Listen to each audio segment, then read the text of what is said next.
Hello everybody, my name is Justine and I'm with Change with Arts, where I help you work through personal development whilst using creative techniques or art classes.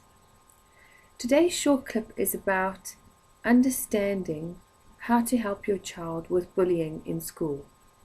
I've worked with many children and many parents, and today's clip I'm filming because of the fact that I'm receiving so many queries, especially related around bullying and the support that parents can give their children, the process that they're going through, the fears that they have, and also the traumatic experience that parents experience when they witness their child. As some people say, I'm sending my child into a war zone, what can I do? The first thing to understand is to understand how we as adults communicate and how children communicate.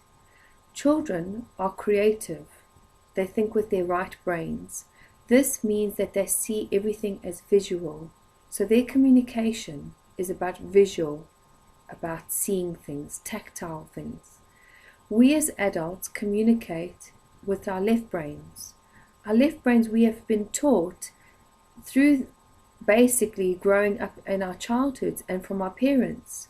Left brain people, which are adults, communicate using words and expressions. What a lot of us tend to do when our children are being called names or bullied, the first thing we say is don't believe what they say, don't listen to them, you're not what they say. And by saying that, what you're doing is you're communicating in a left-brained way. Now the thing is, because children are visual and they communicate through right brain, which is creative, and us adults communicate as left brain, what happens is we don't tend to get on, or we can't listen to each other. And you as an adult need to start communicating in a creative right-brained way in order for your child to understand you and for you to understand them as well, to get through to them. The first thing that we work through when we work with children who are feeling bullied is what do they do when they present themselves to you showing that they are being bullied.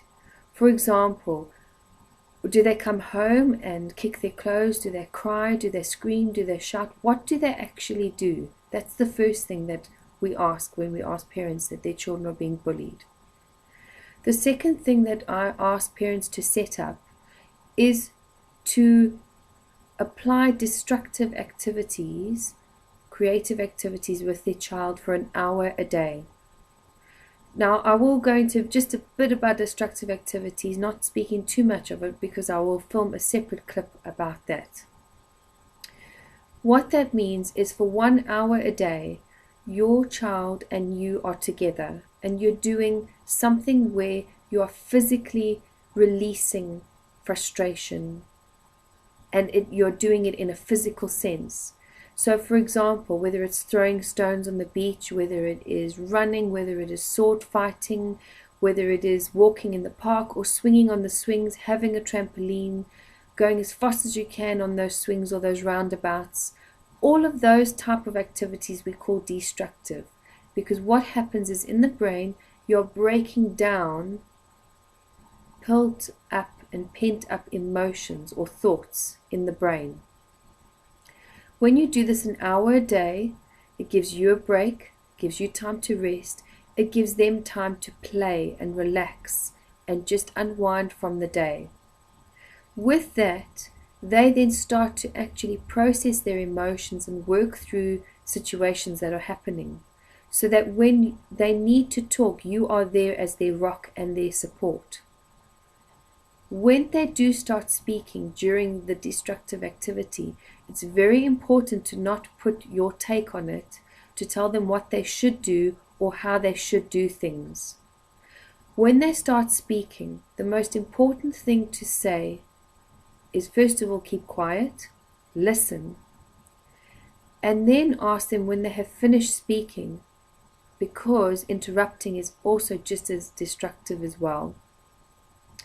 Ask them, what do you need right now to feel safe? How can I help you? Is there anything I can do? When you say those phrases, you are actually acknowledging to your child that you are listening to them and that they feel that you trust and believe them. Once you have done that, and you're doing this for an hour a day, the other important thing to do is a visualization exercise. Very, very powerful, and we've used it time and time again. I'm going to do the exercise with you now. I want you to sit now, and I want you to think of an animal that really scares you completely. So it could be a shark, a cobra, a huge big brown bear. What animal is quite huge, protective, even a huge dog, that scares you? Think of that animal. You would never go near this animal. It's an animal that only attacks as a defense. Now what I want you to do now, I want you to visualize this animal in front of you and recognize how you are feeling. Obviously, if you're feeling uncomfortable, that's showing you the animal that you're afraid of. If you're not afraid of this animal, then you need to change your animal. Once you've done that, I want you to now understand, first of all, like animals, animals sense your fear. Think of a dog. When you are afraid of it, it comes for you, it attacks you. Think of how animals work in the animal kingdom. Now what happens is, when you have a certain fear, like being bullied, you have low confidence. Animals pick this up, just like humans do, in a different kind of way. That's why children become more bullied, because of the fact that they're sending out a vibration in their thoughts, which attracts all these kind of children to attack them. When you visualize the animal that you are afraid of, you want to build a relationship with them. You want to face your fears. And by facing your fears, you are starting to embrace your own power. Now, looking at this animal that's in front of you, I want you to dress up this animal. I want you to change the color. So if you like blue or pink or orange, I want you to first of all change the color of this animal. Now I want you to either put glitter on it or do something that makes you laugh when you look at this animal. For instance, does it have pom-poms? Maybe do you need to take its teeth away? Maybe you need to put long eyelashes on. What do you need to do to make this animal be appealing towards you, that you feel safe to have this animal in your presence? Come up with different ideas. Do whatever you feel you need to do to feel safe.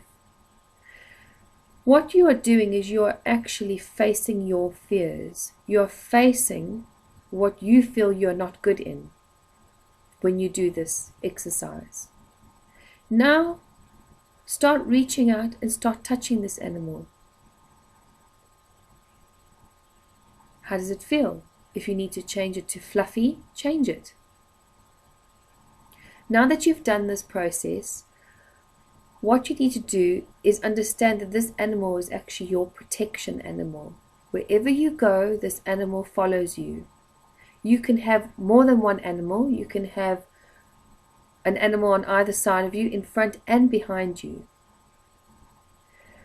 What you need to do now is, if you turn these animals to completely surround you, you start to feel protected on a visual level. Something changes in your brain and your subconscious, and you start now feeling more confident and relaxed in yourself. By doing that, you're now sending out a different vibration. So like animals, you're sending out a different feeling. So animals don't attack you.